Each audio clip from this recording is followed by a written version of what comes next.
kan waxa uu ka dhacay goor habeen gurigii ay deganaayeen gabdhahan isku hooyada iyo isku aabaha ah iyo qoyskooda mid walba waxaa loogu yimid qolkeedii oo iyadoo meeda laga dhaxelay waxaana wacday ciidamada booliiska walaashood oo ka yar gabdhahaasi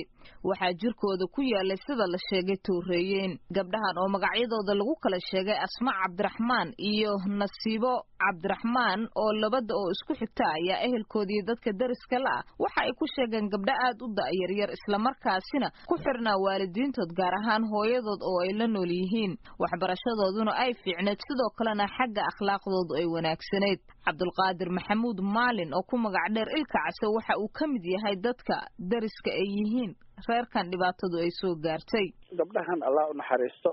gabdhuhu waxay ahaayeen horta aniga Soomaalinimada iyo muslimnimada ka soo gabdhuhu waxay ahaayeen daris ila ahaayeen iyo waalidkoodaba muddo badan aan wada deganeen runtii waxay ahaayeen gabdho Allah u naxariistay wax bani aadan ku faano oo qurux badan ahaayeen dad oo diintana ku xiran waxbarashadana ku xiran waalidkana u roon ahaayeen arrintan xalay dhacday arrin lama filaan ahayd runtii aadna community-ga iyo dadka ehelka wax xanuujiday runtiina wax hadda sidii wax u dhaceen xaqiiqatan lama wada oga laakiin kulli oo gabdho xalay way dhinteen oo markii 3 saac ahayd ayaa la ogaaday inay dhinteen maalinta la dilay waa gartay marka ilaa ay hadda booliiska cid ay qabteen dad loo maleynaa inay ka dambeeyeen geeridooda iyo wax lamida ma jiraan booliisku xalay mar aan meesha booliiska tagnay waxay noo sheegeen inay qabteen qof markaas dhalinyaro ahay oo tuhum ah inkastoo baaritaan oo ku socdo laakiin kulli on qofaa la qabtaa lagu yiri hadda oo maartay idaacaduhuna sheegeen magaalada Ottawa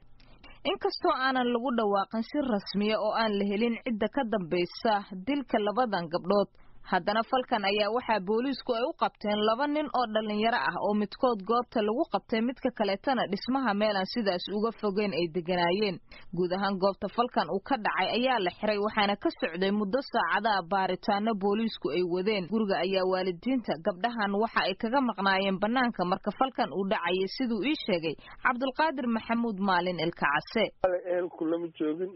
kulli waalidka qaarna way maqnaayeen labaduba way ka maqnaayeen guriga hooyadu kulli oo markaa shaqay jirtay laakiin runtii waxa waaye wax oo maartay aad u xanuun badan ahayd kulli muslimka iyo dadka Soomaalida arintan dhageysanayna waxaan ka dalbanayaa in waalidka iyo awlaadaas u duceeyaan inay qalbigooda u qaboojiyo ku dhintana u naxariisto waa gartay bal marka cid ay wax kala dhaxeeyeen oo maaragtay looga shakin karo dadkaas booliiska ay qabteenna shaaca ma ka qaadeen xataa magacyadooda iyo waxay yihiin iyo waxa dhan bay ilmaha dhalinyarada dad wax kala dhaxay kareen ma ahayn badanaa ayagoo guriga hormarayaan arki jiray dhalinyaro aad akhlaaq u leh oo maartay aqoontooda iyo waxbarashadooda iyo diintooda ku xiran ahaayeen kulli masiibo dhacdo waaye cid hadda oo maartay far lagu taago ilaa hadda la sheegana ma jirto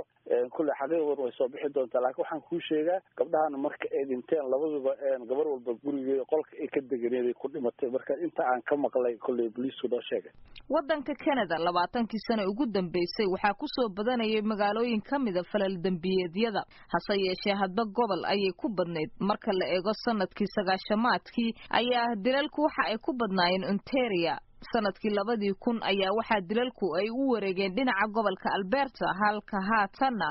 halka dhowr iyo 10 sano kadibna haatan ay dib ugu soo noqonayaan Ontario warbixinada booliiska ee falal dambiyeedyada dilalkan oo aan baaray bogogga booliiska ayaa waxa aan ku ogaaday dhammaan falalkii dilalka ahaa ee dhacay sanadkan 2016 ee sii dhamaanaya maalmaha gudahood waxaana 2 toddobaad gudahood oo isxigay ku dhacay falal dambiyeedyo dilala oo 3 qof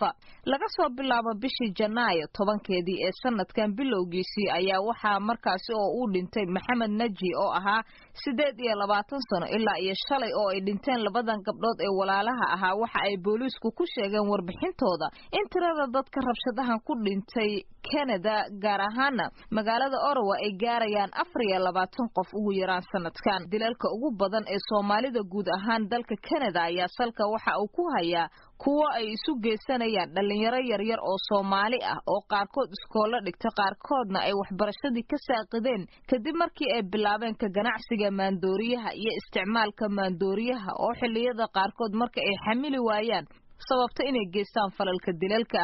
xabsiyada dalkaasi ayaa waxaa ka buuxa dhalinyaro da'doodu aysan gaarin intooda badan 30 jiro waxaana waalidiin fara badan ay ku waayeen rabshadahan intii ay socdeen ilmahooda hase yeeshee dhacdadan ugu dambeysay ee labadan gabdhood ay ku dhinteen ayaa bogga warbixinada booliiska ee magaalada Ottawa waxa aan ku ogaaday in baaritaano wali booliisku ay wadaan sidoo kalena ay wareysiyo la yeesheen ehelada iyo dadka ag dhawaa goobta falkaasi dilka uu ka dhacay guud ahaan Soomaalida ku dhaqan magaalada Ottawa ayaa falkan dil ee labadan gabdhood ee walaalaha waxa ay ku reebtay naxdin aad u weyn